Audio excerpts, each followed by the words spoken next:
guys, may pusa na naman dito na magpa-breed kasi nag-hits na daw ito siya. Yan.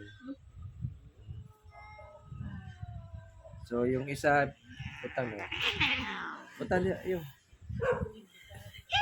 Yan oh, tapang masyado. Kasi bago pa lang. So ito yung isa. Ito yung mga lalaki ko, yung galing, yung kinuha ko sa Davao.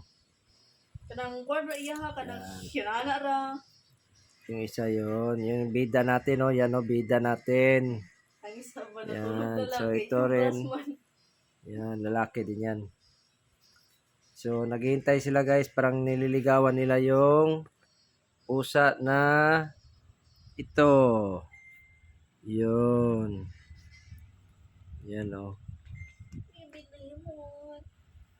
So ngayon, parang ayaw pa ng pusang ito magpalapit. Uy. Eh.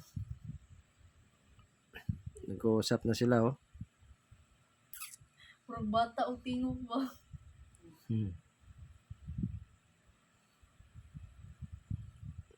Ayan. So parang nililigawan niya. Oo. Oo.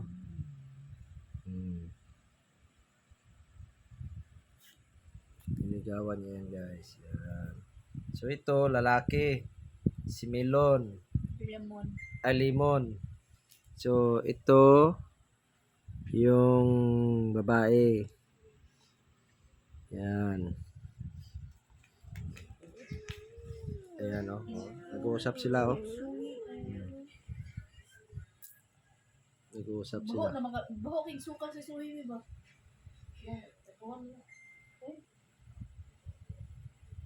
So hintayin natin siguro mga mamaya-maya pag yung hindi na galit tong babae, ito pag hindi na magalit baka titirahin na to ng mga lalaking pusa. Yan si Lemon.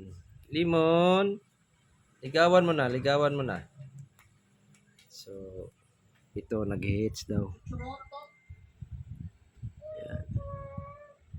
So pag mag-hits na yung pusa nyo, dalhin nyo lang dito, tawagan nyo yung number ko.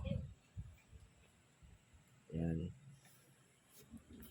Yung isa dito. Si bida natin ito. Bida natin. Si Suhi.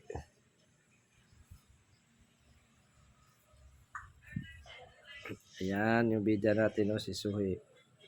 Suhi siya kasi nung lumabas siya, nauna yung paa. Baliktad. Ito mga kapatid niya, ito kapatid ni Suhi. Una yung ulo paglabas. Si Lemon. Polite baby. Okay guys.